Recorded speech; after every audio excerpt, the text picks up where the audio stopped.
नमस्कार। वैदिक गणित की इस श्रृंखला में आपका स्वागत है। इस अध्याय में हम आधार गुणा की उस विधि को समझेंगे जो बड़ी संख्याओं के गुणन को अत्यंत सरल, तेज और मानसिक रूप से सहज बना देती है। ये विधि गणना की प्राचीन भारतीय परंपरा पर आधारित है और सोचने के तरीके को बदल देती है।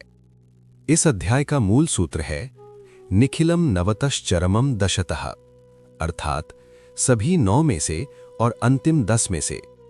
यह सूत्र संख्याओं को उनके आधार जैसे 10, 100, 1000 के आसपास देखकर गुणा को आसान बना देता है। प्रथम द्वार, जब दोनों संख्याएं आधार से कम हों। अब हम उन संख्याओं का गुणा सीखेंगे जो किसी आधार से थोड़ी छोटी हों। उदाहरण के लिए 88 गुणा 98, यहां आधार है 100। हम सीधे गुणा नहीं करते, बल्कि आधार से उनके अंतर यानी पूरक का उपयोग करते हैं। सबसे पहले आधार चुनते हैं 100। अब पूरक निकालते हैं। 88 के लिए -12, 98 के लिए -2। अब उत्तर के 2 भाग बनते हैं। दायां भाग दोनों पूरकों का गुणन, 12 गुणा 2 बराबर 24। क्योंकि आधार 100 है, इसलिए दाएं भाग में 2 अंक होने चाहिए। बायां भाग क्रॉस घटाओ, या तो 88 में से 2 घटाएं या 98 में से 12 घटाएं। दोनों ही स्थितियों में उत्तर आता है 86। अब बाएं और दाएं भाग को मिलाएं, 86 और 24। अंतिम उत्तर है 8624। अभ्यास से निपुणता। अब इसी विधि को अन्य उदाहरणों पर लागू करते हैं। जब दाएं भाग में अंकों की संख्या कम हो तो शून्य जोड़कर उसे पूरा किया जाता है। जब दाएं भाग में अधिकता हो तो वहन बाएं भाग में किया जाता है।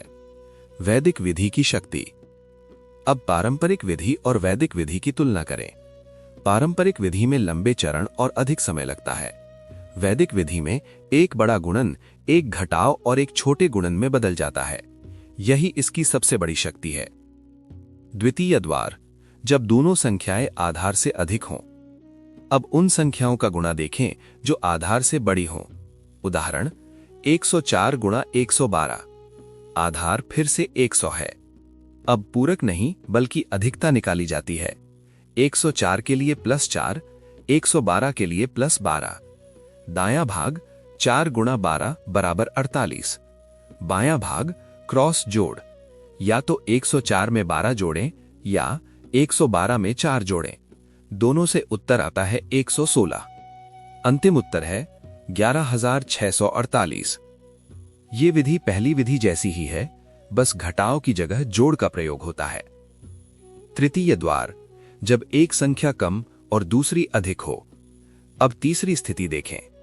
एक संख्या आधार से कम और दूसरी आधार से अधिक।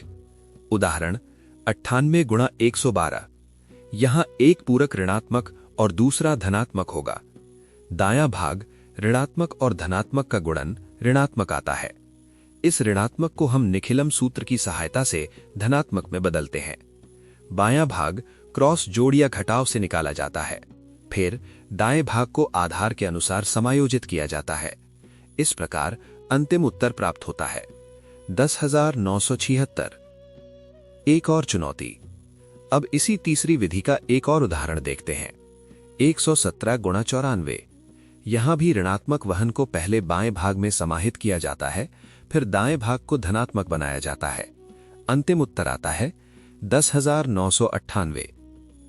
तीनों द्वारों का सार। यदि दोनों संख्याएं कम हो, क्रॉस घटाओ। यदि दोनों अधिक हो, क्रॉस जोड़। यदि एक कम और एक अधिक हो तो क्रॉस संचालन और समायोजन। दायां भाग हमेशा पूरकों का गुणन। गणना से अंतर्ज्ञान तक। जब आप इन विधियों को समझ लेते हैं तो गणना केवल कागज पर नहीं, मन में होने लगती है। संख्याएं डरावनी नहीं बल्कि सहज दिखने लगती हैं। अब कुछ मानसिक उदाहरण देखें। 98 गुणा 96, 1021 गुणा 1004, 994 गुणा 1003। इन सभी में आधार और पूरक मन में ही काम करते हैं।